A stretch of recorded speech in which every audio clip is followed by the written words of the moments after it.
So மற்ற படங்கள் மாதிரி டூயட் இருக்கும், இதில் ரொமான்டிக் இருக்கும் சாங், அதை நான் ஃபோக்கஸ் பண்ணி பண்ணல. இந்த படத்தை இங்கேயும் சரி ஹைதராபாத்லேயும் சரி ரோடுகளில் குழந்தைய வச்சுட்டு இருக்கவங்களை பார்க்கும்போதெல்லாம் ஒரு மாதிரி பதட்டமாகவே இருக்கும். நம்ம வந்து அந்த படம் வந்து இந்த சமூகத்தில் ஏதாவது ஒரு மாற்றத்தை படம் பண்ணுறோம், ஒரு மாற்றத்தை உருவாக்கணும், ஏதாவது ஒன்று நடக்கணும். அந்த படத்தினால வந்து ஒன்று கமர்ஷியல் கிட்ட அடிக்கணும், இல்லைன்னா அந்த அந்த படத்தினால வந்து சமூகத்தில் ஏதாவது ஒரு மாற்றம் உருவாகணும்.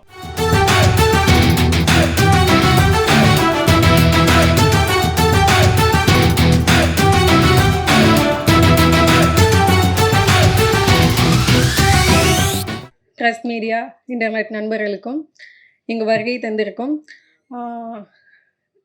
சமுத்திரகனி சார், சுரேஷ் காமாட்சி சார், எங்கள் director Karmegangal Kalaiginrana Thangar Bachan sir, Tamilaruvi Maniyan sir, உங்களுக்கும் அனைத்து நல் உள்ளங்களுக்கும் வணக்கம். முடக்கருத்தான் இந்த படம் ஃபஸ்ட்டு டைம் நான் வந்து வீரபாபு சார்கிட்ட மீட் பண்ணும்போது டாக்டர் எப்படி படம் எடுக்கிறாங்க எனக்கு ஃபஸ்ட்டு தெரியலை. ஸோ அவங்க சொன்ன ஒரு விஷயம் வந்து நல்ல கண்டென்ட், இந்த சமுதாயத்துக்கும் குழந்தைங்களுக்கும் ஒரு மெசேஜ் சொன்னாங்க. So socio conscience and child trafficking. So டிராஃபிக்கில் இருக்கும்போது நிறையா சில்ட்ரன்ஸ் நம்மளே பார்க்குறோம், நம்ம முன்னாடி நிறையா குழந்தைங்களை வச்சுட்டு பிச்சை எடுக்கிறாங்க. ஸோ அவங்க நம்ம குழந்தைங்களான்னு இது வரைக்கும் தெரியாது. பார்க்கும்போது அந்த கார் டோர் ஓப்பன் பண்ணி ஒரு 10 ரூபா 20 ரூபா நம்ம போடுவோம். ஆனால் இப்போ அவங்களெல்லாம் பார்க்கும்போது யாரோட குழந்தைங்கன்னே தெரில. இவங்க அம்மா அப்பா மிஸ் பண்ணி எவ்வளோ ஃபீல் பண்ணுவாங்க, இந்த குழந்தைங்களை விட்டுட்டு அவங்க அம்மா அப்பா எவ்வளோலாம் மிஸ் பண்ணுவாங்க, அவங்க ஃப்யூச்சர் என்ன அப்படி நினைக்கும் போது இவங்களை எப்படி கேட்குறது என்ன எதுவுமே தெரியல. ஸோ அவங்க அந்த மாதிரி ஒரு கான்செப்டில் தான் என்கிட்ட சொன்னாங்க. ஆஃப்டர் கொரோனா முடிச்சுட்டு அப்போ தான் எனக்கு வீரபாபு சார் தெரியும். ஸோ அவர் வந்து ஒன் மேன் ஷோ அப்படின்ற மாதிரி சிங்கிள் மேன் ஆர்மி, அவரே டைரக்டர், ப்ரொடியூசர் அண்ட் ஆக்டர். நீங்கள் டீசர் பார்த்துருப்பீங்க, ஆக்ஷன்லேயே வந்து பயங்கரமாக பண்ணியிருக்காரு.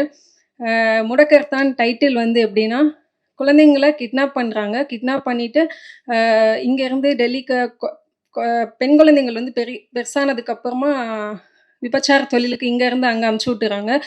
சின்ன பசங்களை வந்து இங்கே பிச்சை எடுக்க வைக்கிறாங்க. ஸோ அந்த கயவர்களெல்லாம் கண்டுபிடிச்சி வேரோட அழிக்கணும், அதுதான் முடக்கருத்தான் அப்படின்ற மாதிரி டைட்டில் சார் என்கிட்ட சொன்னாங்க. ஸோ இதில் கண்டிப்பாக சோசியல் மெசேஜ் இருக்கும் அப்படின்றதுக்காக தான் நான் பண்ணேன்.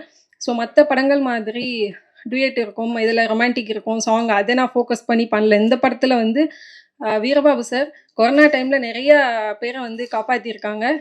சிங்கிள் டெத்து கூட இல்லாமல் 6000 பேருக்கு மேலே காப்பாற்றிருக்காங்க, நிறைய பேருக்கு ஹெல்ப் பண்ணியிருக்காங்க. ஸோ ஒரு நல்ல மனசு. அது மட்டும் இல்லாமல் கதை எனக்கு ரொம்ப பிடிச்சிருந்தது. எங்களுக்கும் ஷூட்டிங்கில் வந்து கொரோனாக்கு அப்புறம் தான் ஷூட் பண்ணோம்.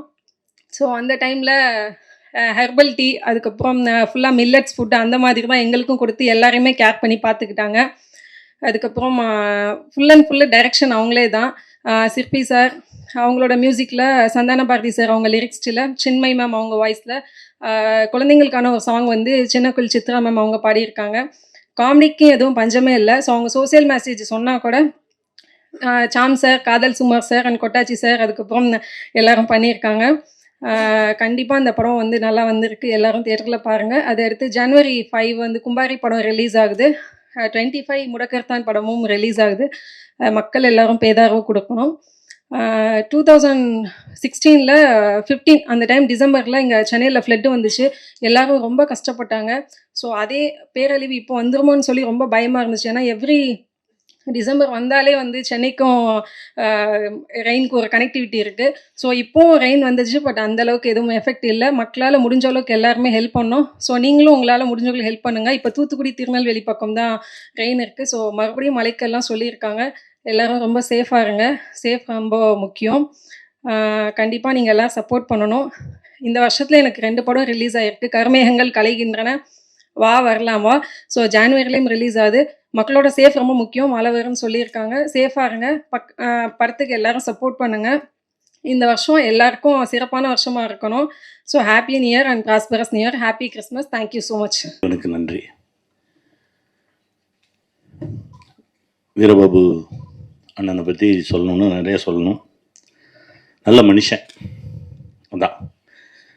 திடீர்னு ஒரு நாள் சுப்பிரமணிய சிவா எனக்கு ஃபோன் பண்ணார், அண்ணா இந்த மாதிரி வீரபாபு சார் வந்து ஒரு படம் பண்ண போகிறாரு, அண்ணா படம் மட்டும் பண்ண வேணான்னு சொல்லுங்கண்ணே, அவருக்கு நிறைய வேலை இருக்குது, இந்த பக்கம் வந்தாருன்னா அந்த பக்கம் கான்சன்ட்ரேட் பண்ண முடியாது, படம் பண்ண வேணான்னு சொல்லுங்கள், முடிஞ்சால் கொடுங்க நான் பேசுகிறேன் அப்படின்னா. இல்லைண்ணா பண்ணி முடிச்சிட்டாரு அப்படின்னா. இப்போ ஒரே ஒரு ஒரு நாள் நீங்கள் வந்து பண்ணால் நல்லாயிருக்கும் அப்படின்றத கேட்குறாரு அப்படின்னு. சரி, பண்ணி முடிச்சிட்டாருன்னா ஒன்றும் பண்ண முடியாதா, வாங்க போகலாம். என்னென்னா, இந்த மாதிரி சின்ன படங்கள் எடுத்து ரிலீஸ் பண்ணுறதுக்கு ரொம்ப கஷ்டப்பட வேண்டியதாக இருக்குது. எத்தனை படங்கள், அந்த கஷ்டத்துக்குள்ளே இவரும் ஒன்று விழுந்துடக்கூடாது அப்படின்னு தான் போராடணும். ஆனால் எடுத்து முடிச்சிட்டாரு. படம் பார்த்தோம், அற்புதமாக பண்ணியிருக்காரு. என்கிட்ட அந்த ஷூட் டைமில் இந்த படத்தோட கதையை சொன்னார். எனக்கு ரொம்ப ரொம்ப நெகிழ்ந்துட்டேன். அதாவது தாயும் தகப்பனும் வேலைக்கு போகிறாங்க, ஒரு குழந்தைய வீட்டில் விட்டுட்டு போகிறாங்க. அந்த குழந்தைய பார்த்துக்கிறதுக்கு ஒரு அம்மா. இவங்க எத்தனை மணிக்கு வருவாங்க அப்படின்றது அந்த அம்மாவுக்கு தெரியும். அந்த நேரத்து வரைக்கும் அந்த குழந்தைய பிச்சை எடுக்கிறதுக்கு அனுப்புது. ஒரு நாள் அந்த குழந்தையின் தகப்பனே காரில் போயிட்டு இருக்கும்போது ரோட்டில் ஒரு சிக்னலில் பார்க்குறான். என்னடா நம்ம குழந்தை மாதிரி இருக்கேன்னு சொல்லி பார்க்குறான். அவனுக்கான அதிர்ச்சி. ஏன்னா நம்ம எல்லாருமே கால ஓட்டத்தில் வேலை வேலை வேலை வேலை ஏதாவது செய்வோம், அது சம்பாதிப்போம் எது சம்பாதிப்போம் ஓடிக்கிட்டே இருக்கும். ஆனால் வீட்டுக்குள்ளே வேற ஒன்று நடந்துகிட்டே இருக்குண்ணே. இப்படி இந்த பிச்சை எடுக்கக்கூடிய குழந்தைகள் நம்ம நண்பர்களோட குழந்தைகளாகவும் இருக்கலாம், நம்ம குழந்தைகளாகவும் இருக்கலாம் அப்படின்னாரு. அண்ணன் சுரேஷ் அண்ணன் சொன்ன மாதிரி மிரண்டேன் நான். இங்கேயும் சரி ஹைதராபாத்லேயும் சரி ரோடுகளில் குழந்தைய வச்சுட்டு இருக்கவங்களை பார்க்கும்போதெல்லாம் ஒரு மாதிரி பதட்டமாகவே இருக்கும். அந்த விஷயம் சொன்னதுக்கு பிறகு யாரோட குழந்தை, இந்த குழந்தையின் பெற்றோர்கள் எங்கே இருக்காங்க, அவங்க என்ன பண்ணிட்டு இருக்காங்க, அவங்களுக்கு இது தெரியுமா, இப்படி பல கேள்விகள் எனக்குள்ள. ஒரு நல்ல விஷயத்தை இந்த சமூகத்துக்கு சொல்லணும்னு ஆசைப்பட்டு அவரே நடித்து அவரே இயக்கி அந்த முதல் படம் எடுக்க வரும்போது பல திருகல் வேலைகள்லாம் நடக்கும்ல. இதெல்லாம் தாண்டி மனுஷன் போராடி அவர் காசை கொஞ்சம் போட்டு, அவர் சம்பாதிச்ச காசை போட்டு, அப்புறம் வட்டிக்கு வாங்கி அதையும் போட்டு இப்போ வந்து ஒரு இசை வெளியீடு அப்படின்ற ஒரு இடத்துல வந்து நிற்குது. அண்ணன் கவலைப்படாதீங்க, நீங்கள் பட்ட கஷ்டத்துக்கு எல்லாம் நல்லதே நடக்கும், இறைவன் உங்க கூட இருப்பார். வாழ்த்துக்கள். ஏன் சொல்றேன் அப்படின்னா, எனக்கு இந்த ஒரு தெலுங்கு படத்துல வந்து சுரங்கத்து மண்ணை அடிச்சிட்டாங்க. சுரங்கத்து மண்ணை அடிச்சிட்டு அப்புறம், ஏன்னா ஷர்ட் இல்லாமல் நிற்கணும், அடித்ததுக்கப்புறம் எனக்கு என்னென்னா அந்த மண்ணுக்கான ரியாக்ஷன் வந்து எந்த மருத்துவராலையுமே அதை கண்டுபிடிக்க முடியல. அந்த மண் என் மேலே அடித்ததுலேருந்து எனக்கு வந்து பயங்கர ஸ்கின் அலர்ஜி. எந்த மருத்துவராலையும் அந்த நானும் எத்தனையோ மருத்துவர்களை சந்திக்கிறேன். அதுக்கப்புறம் என் நண்பன் மூர்த்தி சொன்னான், வா நம்மால் இருக்கார்ல வா போவோம் அப்படின்னு சொல்லி கூப்பிட்டு போனான். அங்கே போய் நின்னா ஒன்றுமே இல்லைண்ணா, என்ன இதுதானே, இது ஒன்றுமே இல்லைண்ணே, ஏதாவது சொல்லுவாங்க பயமுறுத்துவாங்க, அது ஒன்றுமே கிடையாதுண்ணே, நீ போங்க, இதை செய்வோம் அதை செய்வோம் அதை செய்வோம் சரியாயிடும் அப்படின்னா. அது சரியாயிடுச்சு. அவ்வளோ பெரிய வித்தக்காரர். இந்த கோவிட் டைமில் அவர் செஞ்ச சேவைக்கு வந்து அண்ணன் சொன்ன மாதிரி கடவுளே இறங்கி வந்து செஞ்ச மாதிரி தான் இருந்தது. அவ்வளோ செஞ்சிருக்காரு இந்த சமூகத்திற்கு. இந்த சமூகத்துக்கு இன்னும் நிறைய நல்ல விஷயங்கள் செய்யணும்னு நினைக்கிறாரு. அவர் செஞ்சதுக்கு இந்த சமூகம் அவருக்கு திருப்பி கொடுக்கணும். அதுதான் ரொம்ப நியாயமும் கூட. கண்டிப்பாக நல்லதே நடக்கும். நான் இறைவன்ட்ட வேண்டிக்கிறேன். நன்றி, வணக்கம். இந்த ஆடியோ ஃபங்க்ஷன் விழாவிற்கு வருகை வந்திருக்கும் பத்திரிகை மற்றும் ஊடக நண்பர்களே, மற்றும் விழாவிற்கு வந்திருக்கும் சிறப்பு விருந்தினர்கள் ஐயா தமிழறி மணியன் மற்றும் அண்ணன் தங்கர் பச்சான் மற்றும் அண்ணன் சமுத்திரக்கனி உள்ளிட்ட அனைவருக்கும் எனது மாலை நேர வணக்கம்.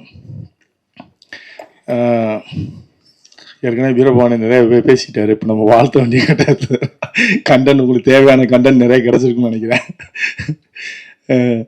அண்ணன் வீரபாகன் வந்து எனக்கு வந்து இந்த கொரோனா டைமில் தெரியும். வேல்ராஜ்னு சொல்லிட்டு பாலிமரில் இருக்கார் அண்ணன் வேல்ராஜ்னா, அவர் மூலமாக தான் எனக்கு அறிமுகம்.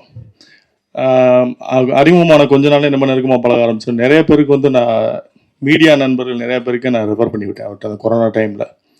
அப்போ வந்து யாருக்குமே 10 காசு வாங்காமல் ட்ரீட்மெண்ட் பண்ணார். ஏன்னா எல்லாருமே மீடியா பீப்புள் நிறைய பேர் கேட்டவங்களாம் யார்ட்டும் கையில் பண்ணல. 5 லட்சம் 4 லட்சம் ஒவ்வொரு ஹாஸ்பிட்டலில் 5 லட்சம் 4 லட்சம்னு பில்லு பெருசாக போட்டுக்கிட்டு இருந்துட்டேன். அப்போ நம்ம ரெஃபர் பண்ணோம், யார்ட்டையுமே 10 காசு வாங்காமல் பண்ணார். அந்த காலகட்டத்தில் தான் திடீர்னு ஒரு நாள் கூப்பிட்டு இந்த மாதிரி ஒரு படம் பண்ண போகிறேன் அப்படின்னாரு. சந்தோஷம்ண்ணே அப்படின்னேன். நான் டைரக்ட் பண்ண போகிறேன்னாரு. ரொம்ப நன்றிண்ணே அப்படின்னேன். அப்புறம் மறுநாள் திரும்ப மீட் பண்ணும்போது யாருனே ஹீரோன்னு கேட்டேன், நான் நானே பண்ணுறேன் அப்படின்னாரு. எனக்கு அவருடைய அந்த தன்னம்பிக்கை ரொம்ப பிடிச்சிருந்தது. அதாவது என்னன்னா, ஒரு விஷயம் நம்ம ஆசைப்படுறோம், அது நம்ம ஒன்று நம்ம அதை நிறைவேற்றுறதுக்கு நம்ம முயற்சி பண்ணோம், இல்லை நம்ம நிறைவேற்றிக்கிற நம்மளே முயற்சி பண்ணி முடிச்சிடணும். நான் என்ன பொறுத்த நான் வந்து அசிஸ்டன்ட் டைரக்டர் தான் சினிமாவுக்கு வந்தேன். என்னால் வந்து டைரக்ட் பண்ணுறதுக்கான ஆப்பர்ச்சுனிட்டி கிடைக்கல எனக்கு. அப்போ நான் என்ன பண்ணேன், நான் தயாரிப்பாளர் வந்ததுக்கப்புறம் நான் சரி நான் வந்தது நம்ம தயாரிப்பாளர் ஆகிட்டான், அதுக்கப்புறம் நம்ம வந்தது இயக்குனராக தானே வந்தோம் அப்படின்னு சொல்லிட்டு தான் மிக மிக அவசரம்ன்ற படத்தை வந்து இயக்குனேன். அதுக்கப்புறம் கூட எனக்கு இவ்வளோ பெரிய கேப் இருந்தது. அந்த படம் முடிச்சதுக்கப்புறம் கூட நான் ஒரு படம் பண்ண எனக்கு இன்ட்ரெஸ்ட், ஏன்னா எனக்கு பிடிச்ச மாதிரி ஒரு கதை வேணும், அப்படி இருந்தால் பண்ணுவோம், இல்லை வேணான்றேன். இப்போ இந்த ஜனவரிக்கு மேலே ஒரு படம் டைரக்ட் பண்ணுறேன், விரைவில் அதுக்கான அறிவிப்பு போகிறோம். ஸோ அப்படி நம்ம விரும்பினதை வந்து நம்ம செய்யணுன்ற ஒரு ஆர்வம் வந்து அவருக்கு இருந்தது, அவருக்கு அந்த ஆர்வம் இருந்தது. ஸோ இந்த படத்தை வந்து அவர் தயாரிச்சார். அதில் எனக்கு ரொம்ப இந்த படத்தில் பிடிச்ச விஷயம் என்ன, எப்பவுமே ஒரு படம் வந்து நம்ம வந்து அந்த படம் வந்து இந்த சமூகத்தில் ஏதாவது ஒரு மாற்றத்தை படம் பண்ணுறோம், ஒரு மாற்றத்தை உருவாக்கணும், ஏதாவது ஒன்று நடக்கணும். அந்த படத்தினால வந்து ஒன்று கமர்ஷியல் கிட்ட அடிக்கணும், இல்லைன்னா அந்த அந்த படத்தினால வந்து சமூகத்தில் ஏதாவது ஒரு மாற்றம் உருவாகணும். அப்படி இந்த படத்துல சில விஷயங்கள் அவர் பண்ணியிருக்காரு. இந்த கதை தேர்வு எனக்கு ரொம்ப பிடிச்சிருந்தது. அதில் சமுத்திரக்கனியெல்லாம் சொன்னவங்க வந்து நடிச்சு கொடுத்துருக்காங்க. சமுத்திரக்கனியன் கொஞ்ச நேரம் பண்ணாலும் சிறப்பாக பண்ணி கொடுத்துருக்காரு. மற்ற நடித்த மகானா அவங்க கதாபாத்திரத்தை சிறப்பாக பண்ணியிருக்காங்க. அப்புறம் காமெடி நடிகர்கள் அம்பானி சங்கர், நம்ம காதல் சுகுமார், ஷாம், அவங்களுடைய அந்த கேரக்டர்லாம் கொஞ்சம் நல்ல காமெடி நல்லாவே பண்ணியிருக்காங்க. அவர் என்ன நினைச்சாரோ அதை சிறப்பாக பண்ணியிருக்காரு. எனக்கு இதில் அவர் சொல்ல வந்த விஷயம் வந்து எனக்கே நான் அப்புறம் தான் அந்த படம் பார்த்ததுக்கு அப்புறம் தான் நான் அதை மானிட்டர் பண்ண ஆரம்பிச்சேன். ஒவ்வொரு நம்ம சிக்னல் பார்த்தோம்னா குழந்தைகளை வச்சுட்டு பிச்சை எடுத்துட்டு இருப்பாங்க, நிறைய பேர் எடுத்துட்டு இருப்பாங்க. அது நம்ம கடந்து வந்துருவோம். நானும் கடந்து வந்திருக்கேன், நீங்களும் கடந்து, எல்லாருமே கடந்து வந்துருவோம். வயசானவங்களா இருப்பாங்க, அவங்க ஒரு குழந்தைய வச்சிருப்பாங்க. ஆனால் அவங்க குழந்தையா என்னன்னு நமக்கு தெரியாது. நம்ம வந்து கடந்துச்சு காசை போட்டு வந்திருப்போம், இல்லைன்னா இல்லைன்ட்டு வருவோம், அவ்வளவுதான். ஆனா அந்த குழந்தைகளை வச்சிருக்க யாருமே அவங்களுடைய குழந்தை கிடையாது. எல்லாமே வந்து திருட்டுத்தனமா தூக்கிட்டு வந்த குழந்தைகள் தான். தூக்கிட்டு வந்து அதை ஒரு பிசினஸா பண்ணிட்டு இருக்காங்க இங்க. இது வந்து போலீஸும் கண்டுக்கல, நம்மளும் யாருக்கும் நமக்கு அதை பத்தின ஒரு விழிப்புணர்வு இல்லை. ஏதோ குழந்தைய வச்சு பிச்சை எடுக்கிறாங்க பாவம் அப்படின்னு போட்டு போறோம். பட் அந்த குழந்தைகள் புறம் பாத்தீங்கன்னா அந்த குழந்தைக்கு அவங்க அம்மாவுக்கு சம்பந்தமே இருக்காது, கதறுங்க அழுங்க, அவங்க வந்து அந்த காசு கேட்கணும் அப்படின்ற மைண்ட் செட்டே இருப்பாங்க. இந்த படம் பார்த்ததுக்கு அப்புறம் எனக்கு அப்புறம் தான் நான் அந்த பஸ் ஸ்டாண்ட்ல அதை பார்க்கும் போதெல்லாம் அந்த சிக்னலை பார்க்கும்போது எனக்கு பயங்கர கோவம் வரும். ஒருத்தர் அந்த குழந்தைய தூக்கி 10 கிளாஸ் ஜன்னலை கூட ஓபன் பண்ண மாட்டேன், அவ்வளவு கோவம் வரும். இது வந்து உண்மையாக வந்து இனிமேலாவது இந்த படம் வந்ததுக்கு அப்புறமாவது, படம் பார்த்ததுக்கு அப்புறமாவது தமிழக அரசோ இல்லை இங்கே உள்ள காவல்துறையிலோ இந்த மாதிரி சிக்னல் என்ன பிச்சை எடுக்கிறாங்கன்னா, வெளிநாடுகள் எல்லாம் இருக்கு, குழந்தைகள் ரோட்ல பிச்சை எடுத்தாங்கன்னா உடனே வெல்பர் அசோசியேஷன் கூட்டு போய் அங்கே வச்சிருவாங்க. ரோட்ல யாரும் பிச்சை எடுக்க விட மாட்டாங்க. அப்படி எடுத்தாங்கன்னா கூட்டு போய் நேரம் வெல்பர் அசோசியேஷன் ஒன்று இருக்கும், அங்கே கொண்டு போய் வச்சிருவாங்க. அந்த மாதிரி இந்த மாதிரி குழந்தைகளை வச்சு தனியாக என்ன வேணா எடுத்துட்டு போ, கையில கட்டு போட்டுக்க, காலில் கட்டு போட்டுக்க, என்ன வேணாலும் பண்ணிக்க. பட் குழந்தைகளை வச்சு எடுத்தாங்கன்னா இம்மீடியட்டா கூப்பிட்டு போயிட்டு அந்த குழந்தைய படிச்சு அதுக்கு யாரோட குழந்தைன்னா இனிமேலாவது போலீஸ் செக் பண்ணுறதுதான் என்னோட நான் சொல்லிக்க வேண்டிய விஷயமா நினைக்கிறேன். ஏன்னா எனக்கு பெரிய கோரிக்கையெல்லாம் இல்லை. அண்ணன் சொன்ன மாதிரி தமிழ் மொழின்னு பேசுறாங்க, பட் தமிழ் மருத்துவத்தை கண்டுக்கல. இந்த மாதிரி இங்க தமிழ் மொழியே ஜாபடிக்கத்தான் இருக்கு. தமிழ் மொழியை காப்பாற்ற வைக்கிறீங்க ஆள் இல்லை, அது வேற அரசியல், அது பேசுறதுக்கான மேடையும் இது இல்லை. ஆனா அண்ணன் சொன்ன மாதிரி சித்த மருத்துவத்தை வந்து நம்ம என்கரேஜ் பண்ணியாங்க. ஏன்னா அது நம்மளுடைய பாரம்பரிய மருத்துவம். அது கொரோனாலே வந்து நம்ம அதை அனுபவப்பட்டோம், தெரிஞ்சுக்கிட்டோம் இதோட வேல்யூ என்னன்றத. கொரோனால கிட்டத்தட்ட 5000 பேர், அப்போ வந்து நிறைய பேருக்கு ஒரு கடவுள் மாதிரி தெரிஞ்சது. அவர்கிட்ட போனவங்க யாருமே ஒரு டெத்து கூட கிடையாது. அப்போ சித்த மருத்துவத்தோட பவர் என்னன்னு அப்பயே ஒரு ப்ரூவ் பண்ணிட்டாரு. ஸோ அதனால நம்ம ப்ரூவ் பண்ணிக்கலன்னா இறைவன் அதுக்கான வாய்ப்பை அது உருவாக்குறதுக்கான ஒரு காலம் உருவாகும். அப்படிதான் நான் நம்புறேன்.